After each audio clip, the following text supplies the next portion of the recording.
आदरणीय अध्यक्ष जी, इस सत्र के प्रारंभ में ही मैं जब मीडिया के साथियों से बात कर रहा था, तब मैंने सभी माननीय सांसदों को अपील करते हुए एक बात का उल्लेख किया था।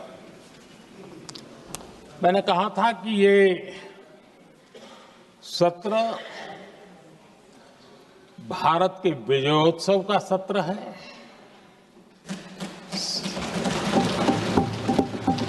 संसद का ये सत्र भारत के गौरवगान का सत्र है।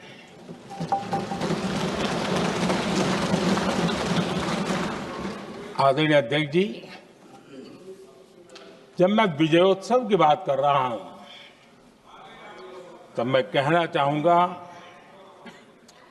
कि ये विजयोत्सव आतंकी हेडक्वार्टर्स को मिट्टी में मिलाने का है।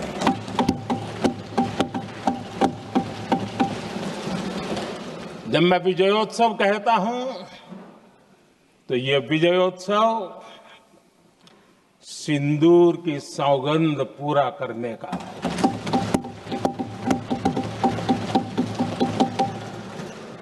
मैं जब ये विजयोत्सव कहता हूं, तो ये भारत की सेना के शौर्य और सामर्थ्य का विजय गाथा कह रहा है। जब मैं विजयोत्सव कह रहा हूं, तो 140 करोड़ भारतीयों की एकता, इच्छा शक्ति, उसके एक अप्रतिम जीत का विजयोत्सव की बात करता हूं। आदरणीय अध्यक्ष जी, मैं इसी विजय भाव से इस सदन में भारत का पक्ष रखने के लिए खड़ा हुआ।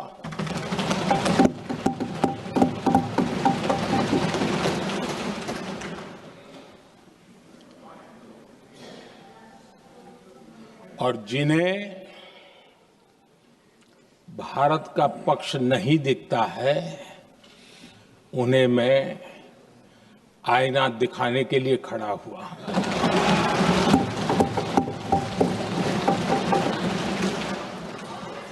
आदरणीय अध्यक्ष जी, मैं 140 करोड़ देशवासियों की भावनाओं में अपना स्वर मिलाने के लिए उपस्थित हुआ हूं।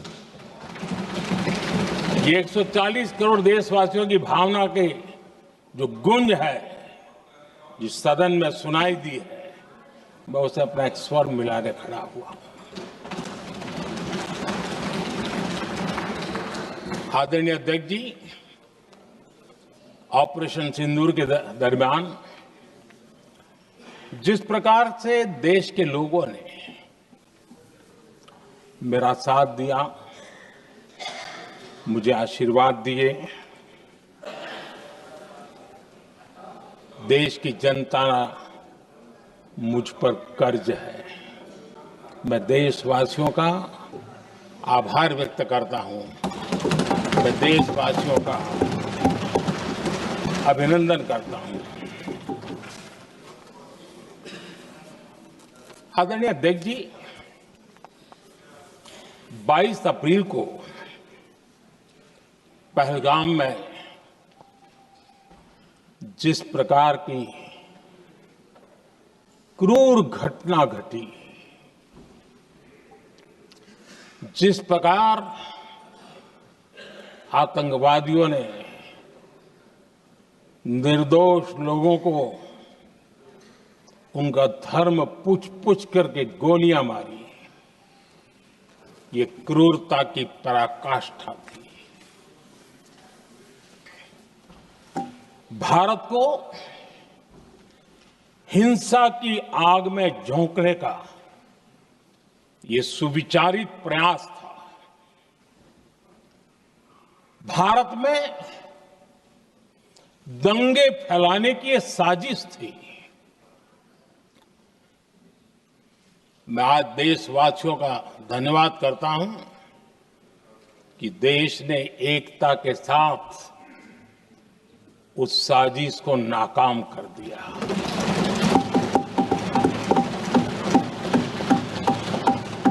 आदरणीय अध्यक्ष जी, 22 अप्रैल के बाद मैंने एक सार्वजनिक रूप से और विश्व को समझ में आए इसलिए कुछ अंग्रेजी में भी वाक्यों का प्रयोग किया था और मैंने कहा था कि हमारा संकल्प है, हम आतंकियों को मिट्टी में मिला देंगे।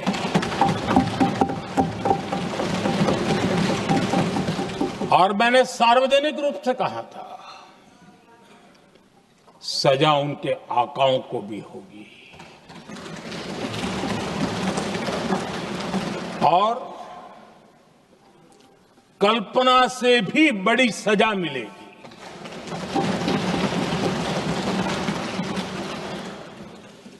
22 अप्रैल को मैं विदेश था, मैं तुरंत लौट के आया और आने के तुरंत बाद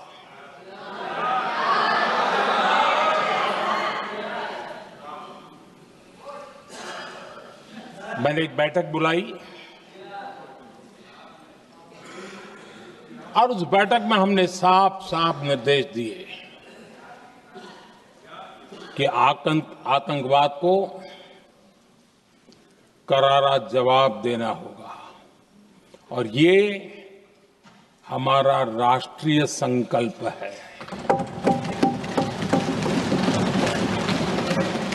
आदरणीय अध्यक्ष जी, हमें हमारे सैन्य बलों की क्षमता पर पूरा विश्वास है, पूरा भरोसा है उनकी क्षमता पर, उनके सामर्थ्य पर, उनके साहस पर। सेना को कार्रवाई की खुली छूट दे दी गई और यह भी कहा गया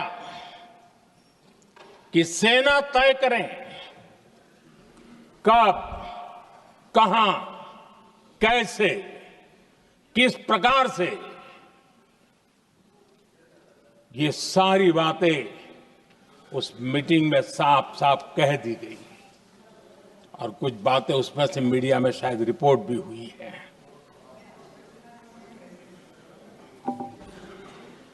हमें गर्व है, आतंकियों को वो सजा दी और सजा ऐसी है कि आज भी आतंक के उन आकाओं की नींद उड़ी हुई है।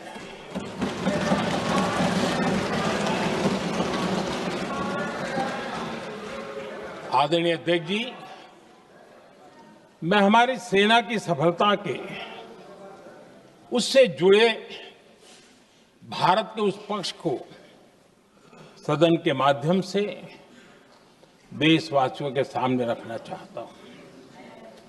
पहला पक्ष, पहलगाम हमले के बाद से ही पाकिस्तानी सेना को अंदाजा लग चुका था कि भारत कोई बड़ी कार्रवाई करेगा। उनके तरफ से न्यूक्लियर की धमकियों के भी बयान आना शुरू हो चुके थे। भारत ने 6 मई रात और 7 मई सुबह जैसा तय किया था वैसी कार्रवाई की और पाकिस्तान कुछ नहीं कर पाया।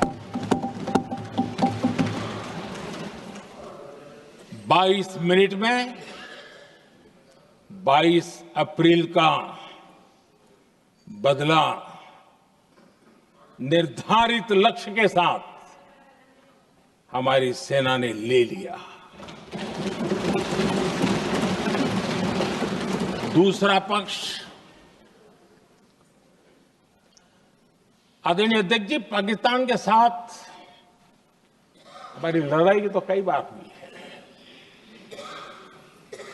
लेकिन ये पहली ऐसी भारत की रणनीति बनी कि जिसमें पहले जहां कभी नहीं गए थे वहां हम पहुंचे। पाकिस्तान के कोने कोने में आतंकी अड्डों को धुआं धुआं कर दिया गया।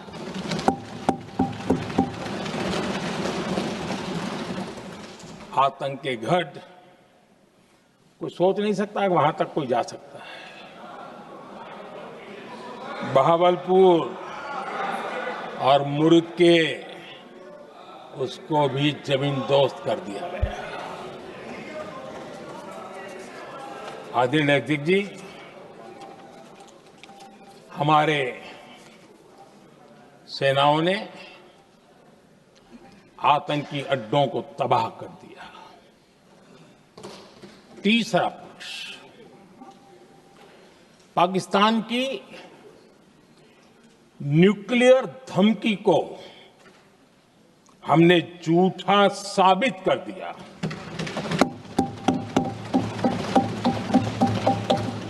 भारत ने सिद्ध कर दिया कि न्यूक्लियर ब्लैकमेलिंग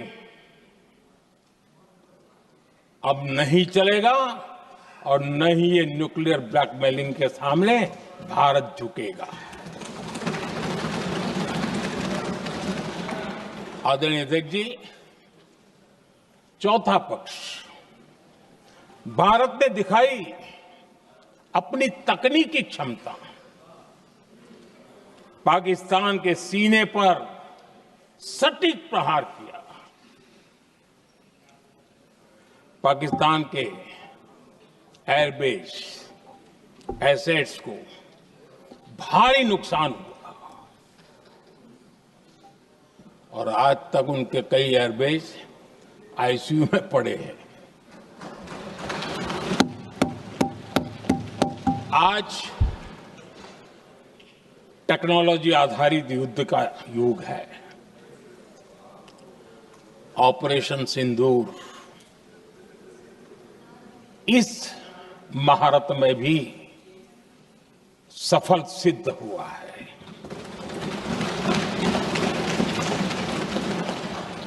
अगर पिछले 10 साल में जो हमने तैयारियां की हैं वो न की होती तो इस तकनीक के युग में हमारा कितना नुकसान हो सकता था, इसका हम अंदाज लगा सकते हैं। पांचवा पक्ष,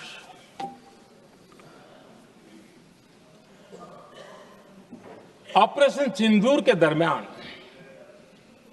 पहली बार हुआ जब आत्मनिर्भर भारत की ताकत को दुनिया ने पहचाना।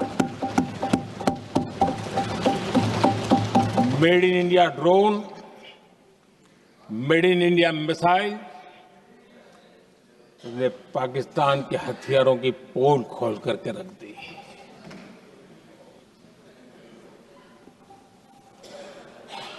आदरणीय अध्यक्ष जी, और भी एक महत्वपूर्ण काम जो हुआ है, वैसे जब राजीव गांधी जी थे उस समय उनके जो एक डिफेंस का काम देखने वाले एमओएस थे,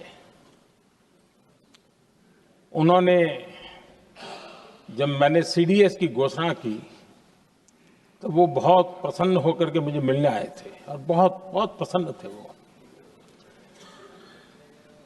इस समय ऑपरेशन में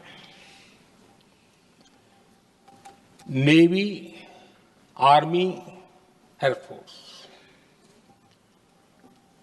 तीनों सेनाओं का जॉइंट एक्शन, इसके बीच की सिनर्जी, इसने पाकिस्तान के छक्के छुड़ा दिए।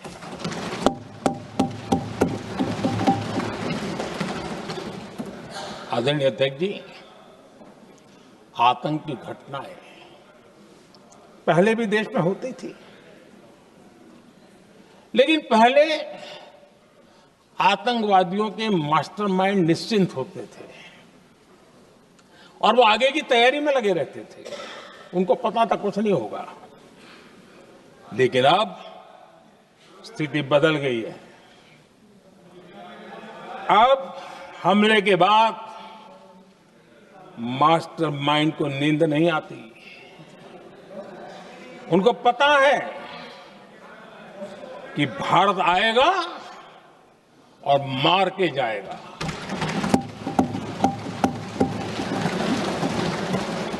ये न्यू नॉर्मल भारत ने सेट कर दिया है।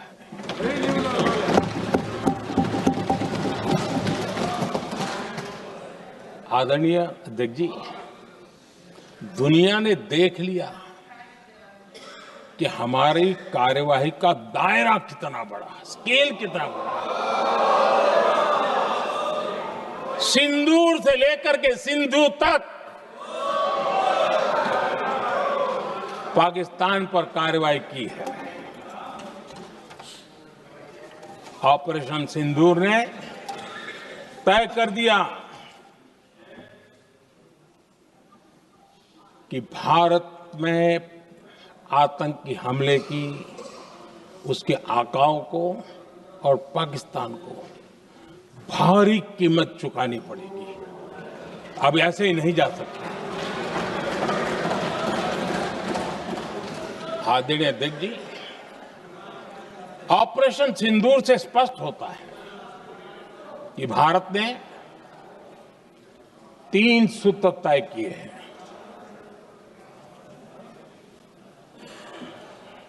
अगर भारत पर आतंकी हमला हुआ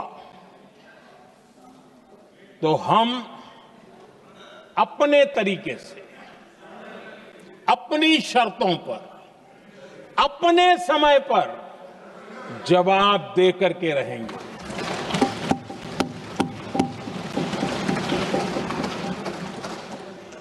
दूसरा,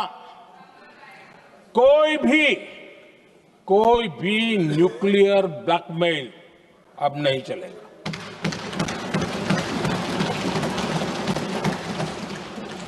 और तीसरा, हम आतंक की सरपरस्त सरकार और आतंक के आकाओं, उनको अलग अलग नहीं देखेंगे। आदरणीय अध्यक्ष जी,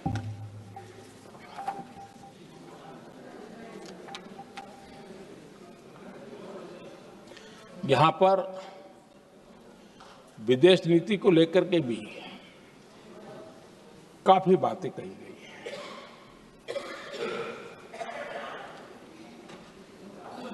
दुनिया के समर्थन को लेकर के भी काफी बातें कही गई हैं।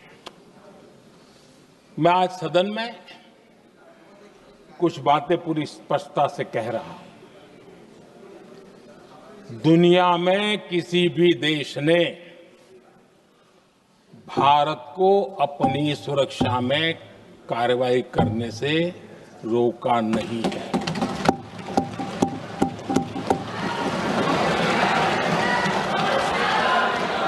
संयुक्त राष्ट्र 193 कंट्रीज,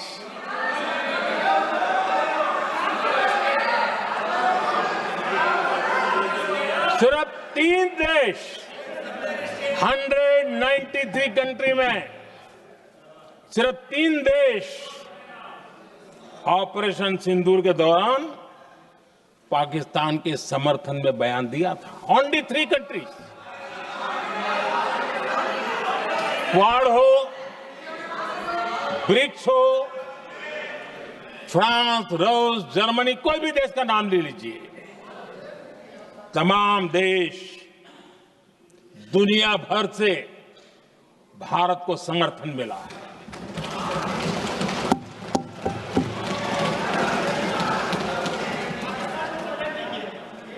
आदरणीय अध्यक्ष जी, दुनिया का समर्थन तो मिला, दुनिया के देशों का समर्थन मिला, माननीय, लेकिन ये दुर्भाग्य है कि मेरे देश के वीरों के पराक्रम को कांग्रेस का समर्थन नहीं।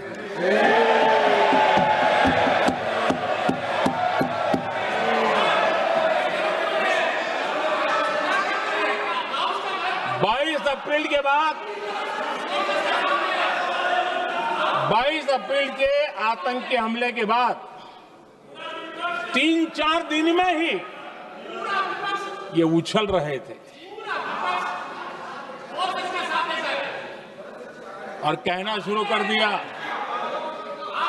कहां गई 56 इंच की छाती,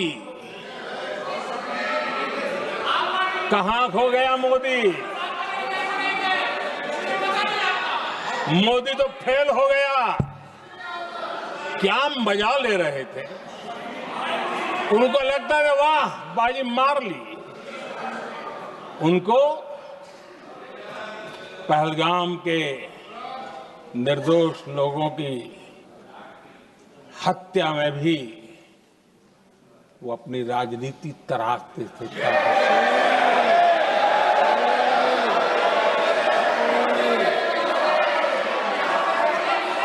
अपनी स्वार्थी राजनीति के लिए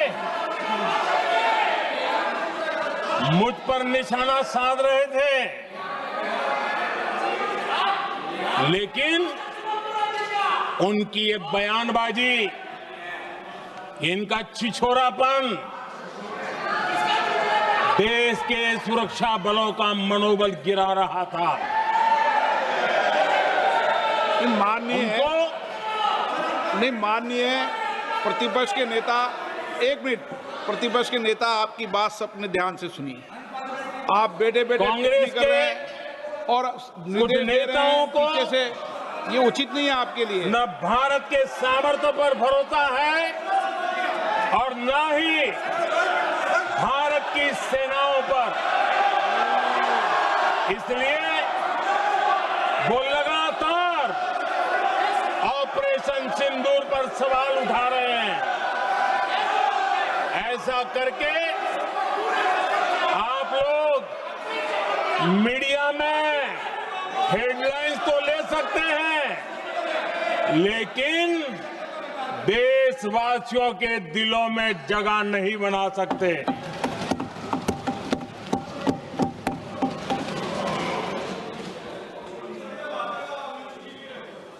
आदरणीय सभापति जी, आदरणीय अध्यक्ष जी, 10 मई को भारत ने ऑपरेशन सिंदूर के तहत हो रहे एक्शन को रोकने की घोषणा की। इसको लेकर यहां भांति भांति की बातें कही गई। ये वही प्रोपेगेंडा है जो सीमा पार से फैलाया गया है। कुछ लोग सेना द्वारा दिए गए तथ्यों की जगह पाकिस्तान के झूठ प्रचार को आगे बढ़ाने में जुटे हुए हैं,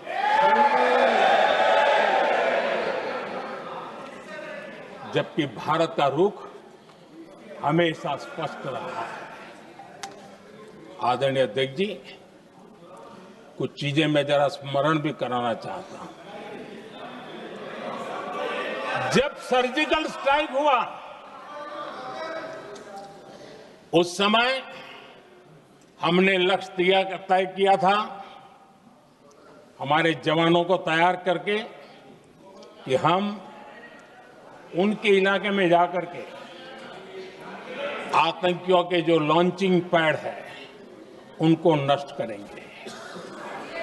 और सर्जिकल स्ट्राइक, एक रात के उस ऑपरेशन में हमारे लोग सूर्योदय होते होते काम पूरा करके वापस आए। लक्ष्य निर्धारित था कि ये करना है। जब बालाकोट एयर स्ट्राइक किया तो हमारा लक्ष्य तय था कि आतंकियों के जो ट्रेनिंग सेंटर्स हैं, इस बार हम उसको तबाह करेंगे। और हमने वो भी करके दिखाया। ऑपरेशन सिंदूर के समय हमारा लक्ष्य तय था और हमारा लक्ष्य था कि आतंक के जो एपी सेंटर है और पहलगाम के आतंकियों को जहां से पुरजोश योजना बनी, ट्रेनिंग मिली, व्यवस्था मिली, उस पर हमला करेंगे। हमने उनके नाभि पर हमला कर दिया।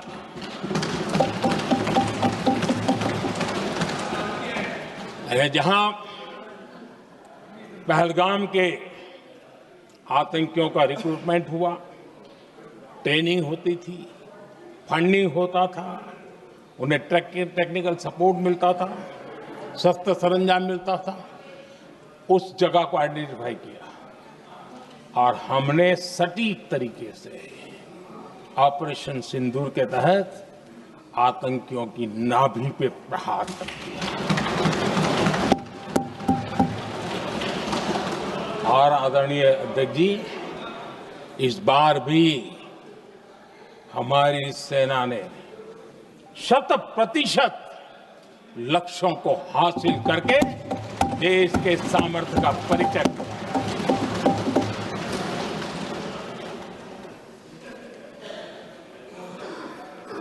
कुछ लोग जानबूझ करके कुछ चीजें भूलने में इंटरेस्टेड होते हैं। देश भूलता नहीं है, देश को याद है। 6 रात और 7 मई सुबह ऑपरेशन हुआ था और 7 मई को सुबह भारत ने प्रेस कॉन्फ्रेंस हमारी सेना ने की और इस प्रेस कॉन्फ्रेंस में भारत ने स्पष्ट कर दिया था और पहले दिन से क्लियर था कि हमारा लक्ष्य है आतंकियों के आका, आतंकियों की जो व्यवस्थाएं जहां से होती है वो और उनके अड्डे, उनको हम ध्वस्त करना चाहते थे और हमने प्रेस कॉन्फ्रेंस में कह दिया था, हमने हमारा काम कर दिया है, हमने जो तय किया था पूरा कर दिया है। और इसलिए 6-7 मई को ऑपरेशन हमारे यहां संतोषजनक होने के तुरंत बाद कल जो राजनाथ जी ने कहा था, मैं डंके की चोट पर दोबारा दोहराता हूं, भारत की सेना ने पाकिस्तान की सेना को चंद मिनटों में बता दिया कि हमारा ये लक्ष्य था, हमने ये लक्ष्य पूरा कर दिया है, ताकि उनको पता चले और हमें भी पता चले कि उनके दिल दिमाग में क्या चलता है।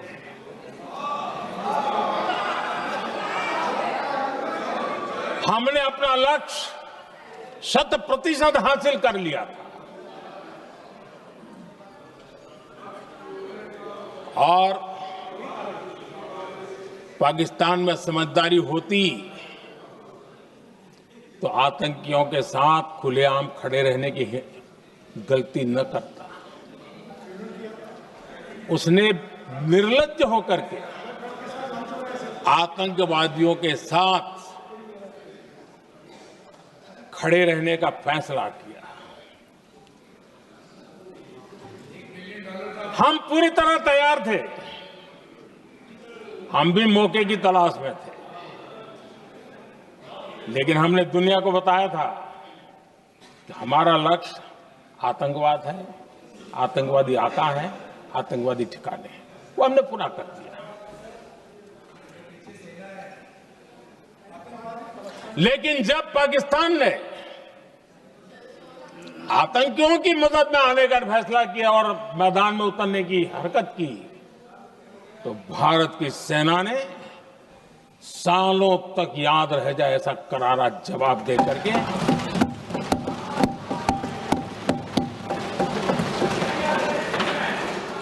नौ मई की मध्यरात्रि और 10 मई की एक प्रकार से सुबह हमारी मिसाइलें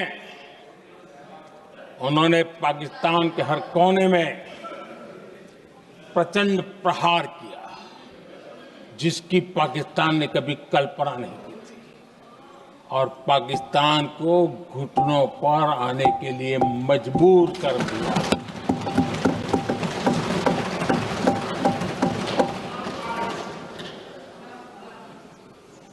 और आपने टीवी में भी देखा है, वहां से क्या बयान आते थे।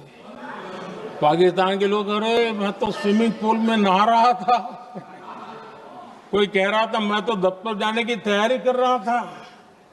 हम कुछ सोचे पहले तो भारत ने तो हमला कर दिया। ये पाकिस्तान के लोगों के बयान है और देश ने देखे हैं। स्विमिंग पूल में नहा रहा था।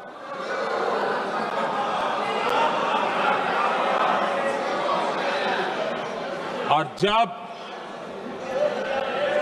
इतना कड़ा प्रहार हुआ,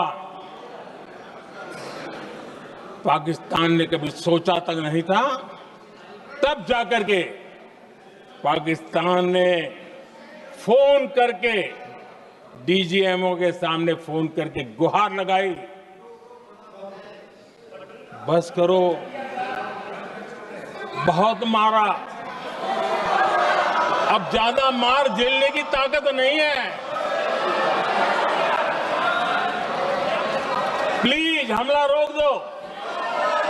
ये पाकिस्तान के डीजीएमओ का फोन था। और भारत ने तो पहले दिन ही कह दिया था, 7 तारीख सुबह की प्रेस देख लीजिए, कि हमने हमारा लक्ष्य पूरा कर दिया है, अगर आप कुछ करोगे तो महंगा पड़ेगा। और आप धीरे ऐसे कैसे चलता है? प्लीज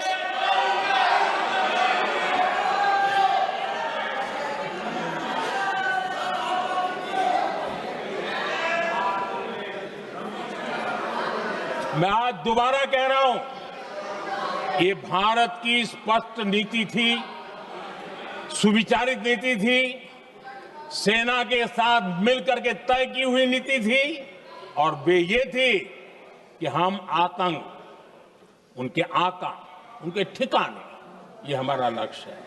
और हमने कहा, पहले दिन प्रेस कॉन्फ्रेंस में कहा है कि हमारा एक्शन नॉन एक्सीलेटरी है, ये हमने कह करके किया है।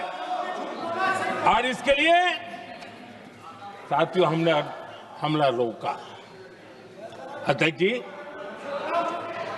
दुनिया के किसी भी नेता ने भारत के ऑपरेशन रोकने के लिए नहीं कहा।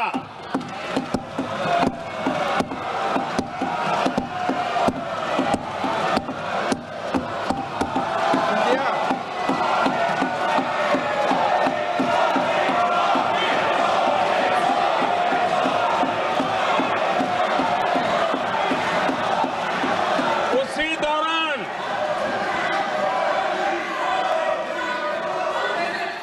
9 तारीख को रात को अमेरिका के उपराष्ट्रपति जी ने मुझसे बात करने का प्रयास किया। वो घंटे भर कोशिश कर रहे थे, लेकिन मेरी सेना के साथ मीटिंग चल रही थी, तो मैंने उनका फोन उठा नहीं पाया। बाद में मैंने उनको कॉल बैक किया। मैंने कहा कि आपका फोन था, 3-4 बार आपका फोन आ गया, क्या है? तो अमेरिका के उपराष्ट्रपति जी ने मुझे फोन पे बताया कि पाकिस्तान बहुत बड़ा हमला करने वाला है, ये उन्होंने मुझे बताया। मेरा जो जवाब था, जिनको समझ नहीं आता है उनको तो नहीं आएगा,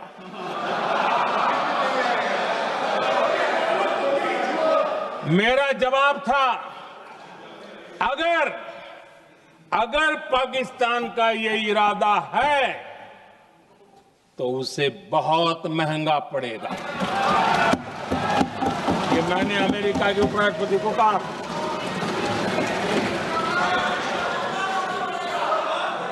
अगर पाकिस्तान हमला करेगा तो हम बड़ा हमला कर करके जवाब देंगे।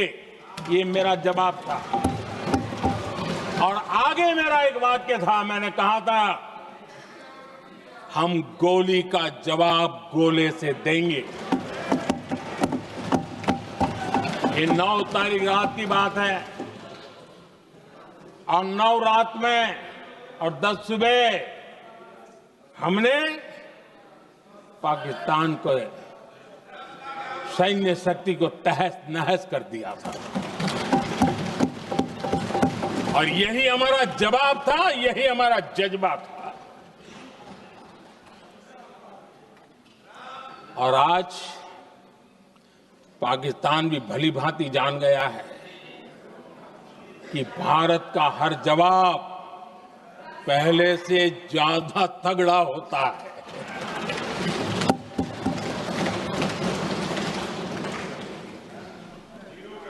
उसे यह भी पता है कि अगर भविष्य में नौबत आई तो भारत आगे कुछ भी कर सकता है। और इसलिए मैं फिर से लोकतंत्र के इस मंदिर में दोहराना चाहता हूं, ऑपरेशन सिंदूर जारी है।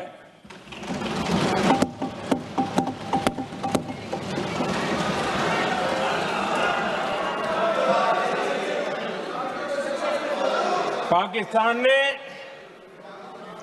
दुस्साहस की अगर कल्पना की तो उसे करारा जवाब दिया जाएगा।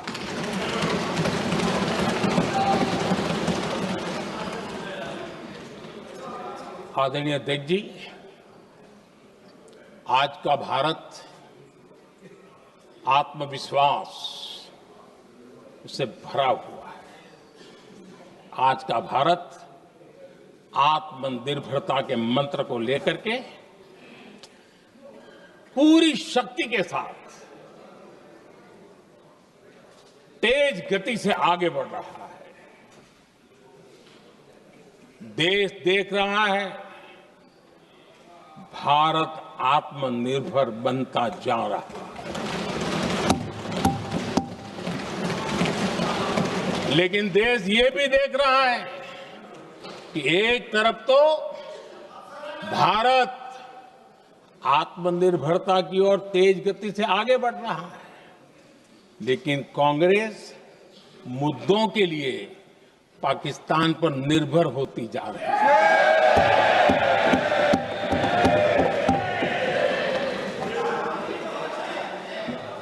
मैं आज पूरा दिन देख रहा था, जो 16 घंटे से जो चर्चा चल रही है, दुर्भाग्य से।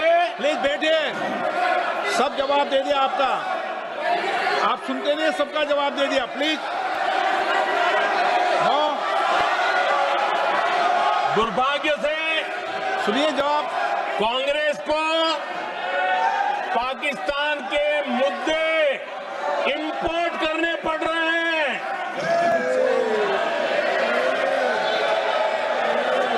आदरणीय अध्यक्ष जी, आज के वॉरफेयर में इंफॉर्मेशन और नैरेटिव्स की प्लीज बैठिए। बहुत बड़ी भूमिका है। नैरेटिव घड़ करके एआई का भी भरपूर उपयोग करके सेनाओं के मनोबल को कमजोर करने के खेल भी खेले जाते हैं। जनता के अंदर अविश्वास पैदा करने के भी भरपूर प्रयास होते हैं। दुर्भाग्य से कांग्रेस और उसके सहयोगी पाकिस्तान के ऐसे ही प्रपंच के प्रवक्ता बन चुके हैं।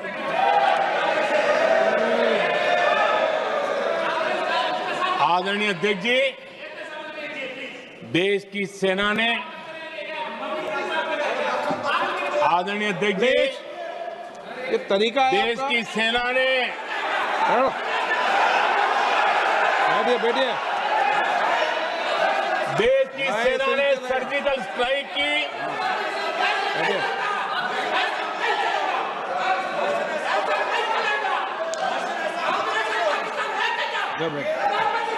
बैठिए बैठिए बैठिए।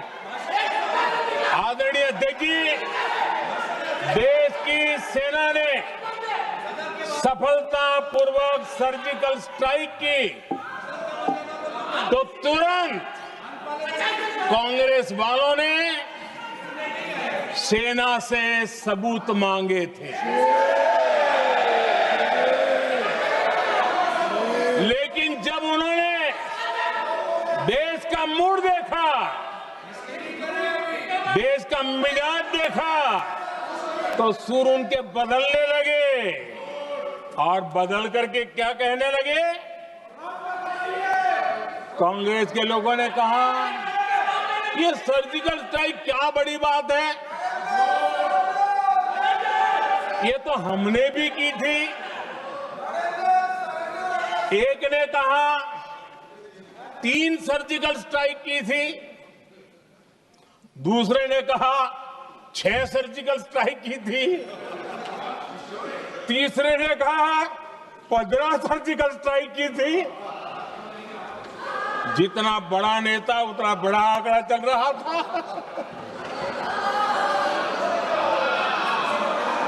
आदरणीय अध्यक्ष जी, इसके बाद बालाकोट में सेना ने एयर स्ट्राइक की। अब एयर स्ट्राइक तो ऐसी थी कि वो कुछ कह नहीं सकते थे, इसलिए ये तो नहीं कहा कि भाई हमने भी की थी। उसमें तो उन्होंने समझदारी दिखाई, लेकिन फोटो मांगने लगे।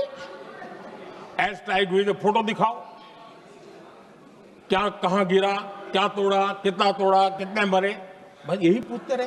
पाकिस्तान भी यही पूछता था, ये भी यही पूछते थे। इतना ही नहीं, आदरणीय अध्यक्ष जी, जब पायलट अभिनंदन पकड़े गए तो पाकिस्तान में तो खुशी का माहौल होना स्वाभाविक था कि उनके हाथ में भारतीय सेना का एक पायलट उनके हाथ लगा था। लेकिन यहां पर भी कुछ लोग थे जो कानों कानों में कह रहे थे, अब मोदी फंसा, अब अभिनंदन वहां आए, मोदी ला करके दिखा दे, अब देखते हैं मोदी क्या करता है। आज डंके की चोट पर अभिनंदन वापिस आए।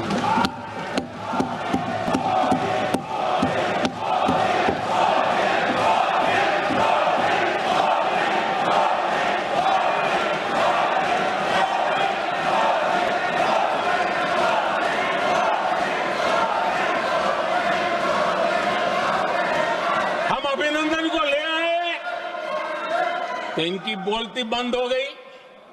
इनको लगा यार ये नसीब वाला आदमी है, हमारा हथियार हाथ से निकल गया।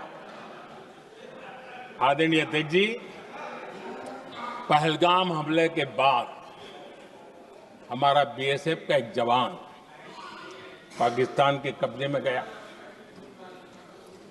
तो फिर इनको लगा वाह बड़ा मुद्दा हाथ में आ गया है, अब मोदी फंस जाएगा। अब तो मोदी की फजीयत जरूर होगी। और उनकी इकोसिस्टम ने सोशल मीडिया में बहुत सारी कथाएं वायरल की कि ये बीएसएफ के जवान का क्या होगा, उसके परिवार का क्या होगा, ये वापस आएगा, कब आएगा, कैसे आएगा, न जाने क्या क्या चला दिया। आदरणीय अध्यक्ष जी, बीएसएफ का वो जवान भी आन बान शान के साथ वापस आया।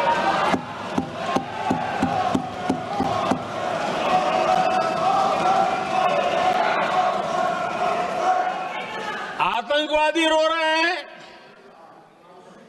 आतंकवादियों के आका रो रहे हैं और उनको रोते देखकर यहां भी कुछ लोग रो रहे हैं।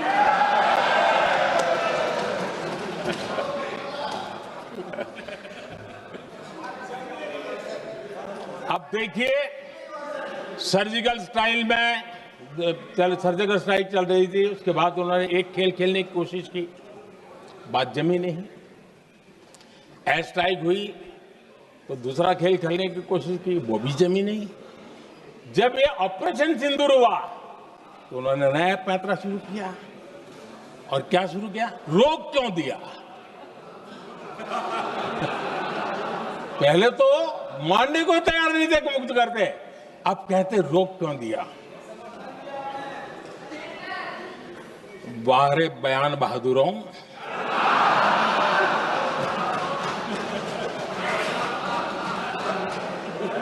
आपको विरोध का कोई न कोई बहाना चाहिए। और इसलिए सिर्फ मैं नहीं, पूरा देश आप पर हंस रहा है।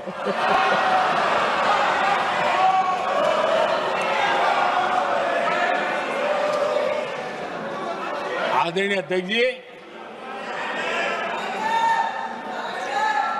सेना का विरोध, सेना के प्रति एक पता नहीं नेगेटिविटी, ये कांग्रेस का पुराना रवैया रहा।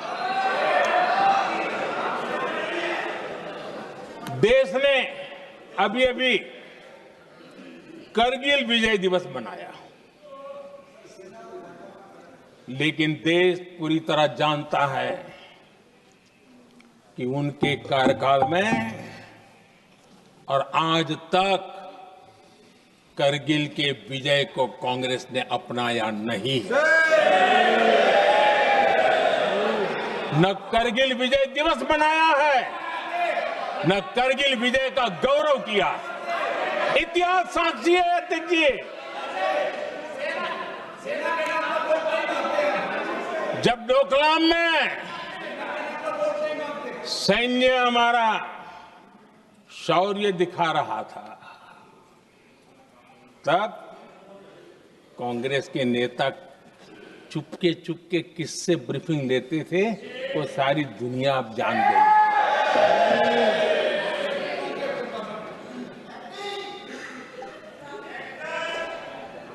आप निकाल दीजिए पाकिस्तान के सारे बयान और यहां हमारा विरोध करने वाले लोगों के बयान, फुल स्टॉप कॉमा के साथ एक है। क्या कहेंगे इसको? और बुरा लगता है सच बोलते हैं तो। पाकिस्तान के साथ सुर में सुर मिला दिया जाता है। आदरणीय अध्यक्ष जी, देश हैरान है, कांग्रेस ने पाकिस्तान को क्लीन चिट दे दी है।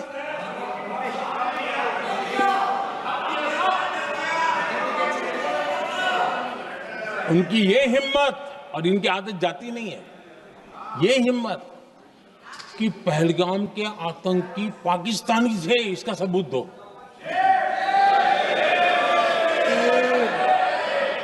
क्या कह रहे हो तुम लोग? तो कौन सा तरीका है?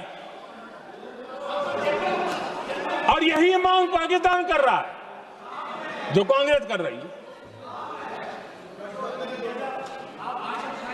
और आदरणीय अध्यक्ष जी, आज जब सबूतों की कोई कमी नहीं है, सब कुछ आंखों के सामने दिखता है, तब ये हालत है। अगर ये सबूत ना होते तो क्या करते ये लोग, आप बताइए। आदरणीय अध्यक्ष जी,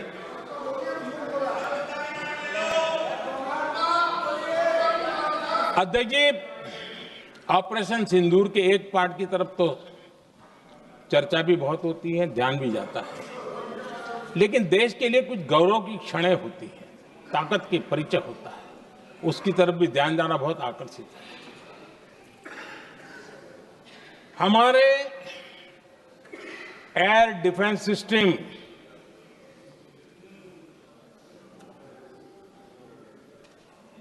दुनिया में इसकी चर्चा है। हमारे एयर डिफेंस सिस्टम ने पाकिस्तान की मिसाइल और ड्रोन्स उसको तिनके की तरफ बिखेर दिया था।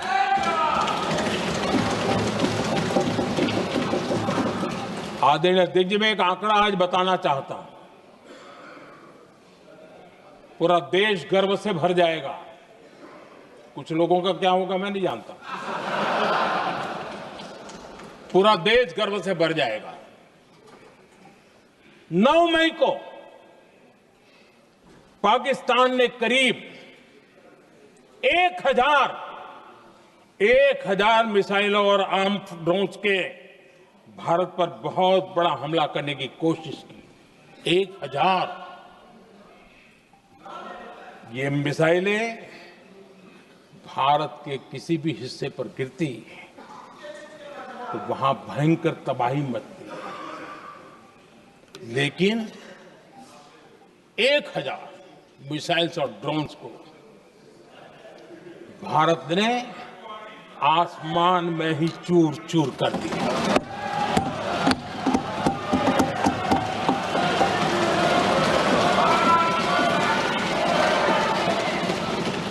हर देशवासी को इससे गर्व हो रहा। लेकिन जैसे कांग्रेस के लोग इंतजार कर रहे थे, कुछ तो गड़बड़ होगी यार, मोदी मरेगा, कहीं तो फंसेगा।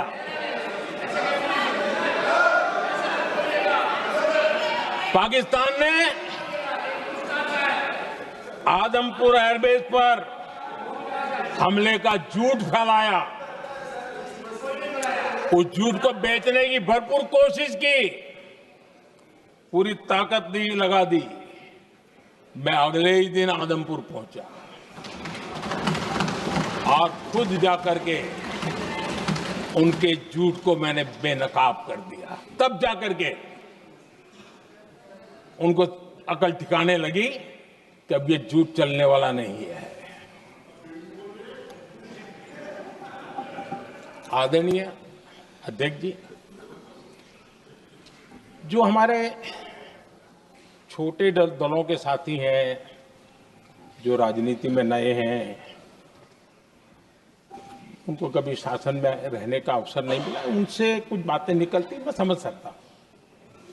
लेकिन कांग्रेस पार्टी ने इस देश में लंबे समय तक राज किया है, उसको शासन की व्यवस्थाओं का पूरा पता है, उन चीजों से वो निकले हुए लोग हैं, उनके लिए शासन व्यवस्था क्या होती इसकी समझ पूरी है, अनुभव है उनके पास। उसके बाद भी विदेश मंत्रालय तुरंत जवाब दे, उसको स्वीकारना नहीं। विदेश मंत्री जवाब दे, इंटरव्यू दे, बार बार बोले, उसको स्वीकारना नहीं। गृह मंत्री बोले, रक्षा मंत्री बोले, किसी पर भरोसा नहीं। जिसने इतने सालों तक राज किया, उनको देश की व्यवस्थाओं पर अगर भरोसा नहीं है, तब शक उठता है कि क्या हालत हो गई है इनकी। आदरणीय अध्यक्ष जी, अब कांग्रेस का भरोसा पाकिस्तान के रिमोट कंट्रोल से बनता है और बदलता है।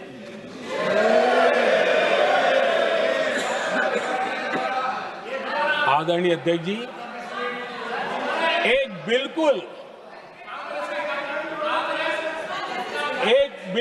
कांग्रेस के नए सदस्य, यानी उनको तो क्षमा करनी चाहिए, नए सदस्य को क्या कहेंगे, लेकिन कांग्रेस के आका जो उनको लिख करके देते हैं और उनसे बुलवाते हैं, खुद में हिम्मत नहीं है, उनसे बुलवाते हैं कि ऑपरेशन सिंदूर ये तो तमाशा था, ये आतंकवादियों ने जिन 26 लोगों को मौत के घाट उतारा था ना, उस भयंकर क्रूर घटना पर ये तेजाब छिड़कने वाला पाप है। तमाशा कहते हो, आपकी असहमति हो सकती है, और ये कांग्रेस के नेता बुलवाते हैं।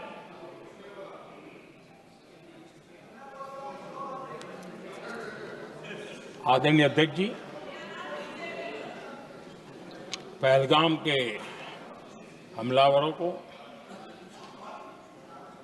कल हमारे सुरक्षा बलों ने ऑपरेशन महादेव करके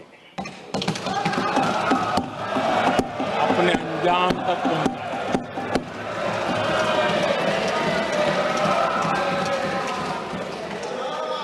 लेकिन मैं हैरान हूं कि यहां ठहाके लगा के पूछा गया कि आखिर ये कल ही क्यों हुआ।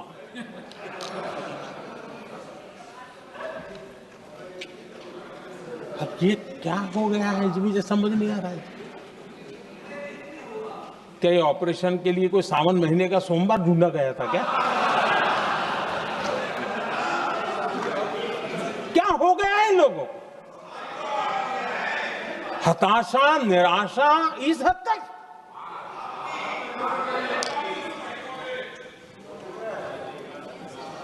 और देखिए मजा, पिछले कई सप्ताह से हाँ ऑपरेशन सिंदूर हो गया तो ठीक है, पहलगाम के आतंकियों का क्या हुआ, पहलगाम के आतंकियों का अब हुआ तो कल क्यों हुआ?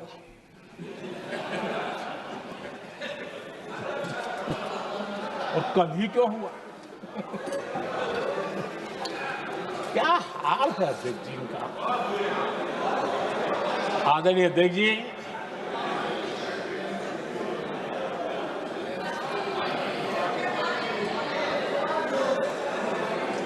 आदरणीय अध्यक्ष जी, शास्त्रों में कहा गया है,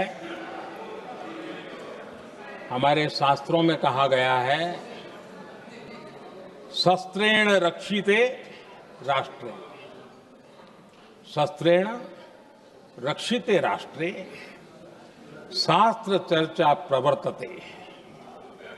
अर्थात जब राष्ट्र शस्त्र से सुरक्षित होते हैं तभी वहां शास्त्र की, ज्ञान की चर्चाएं जन्म ले पाती है। जब सीमा पर सेनाएं मजबूत होती है तभी लोकतंत्र प्रखर होता है। आदरणीय अध्यक्ष जी, ऑपरेशन सिंदूर बीते दशक में भारत की सेना के सशक्तिकरण का एक साक्षात प्रमाण है। ऐसे ही नहीं हुआ है। कांग्रेस के शासन के दौरान सेनाओं को आत्मनिर्भर बनाने के संबंध में सोचा तक नहीं जाता था। आज भी आत्मनिर्भर शब्द की मजाक उड़ाई जाती है। वैसे वो महात्मा गांधी से आया हुआ है, लेकिन आज भी मजाक उड़ाई जाती है। हर रक्षा सौदे में कांग्रेस अपने मौके खोजती रहती थी।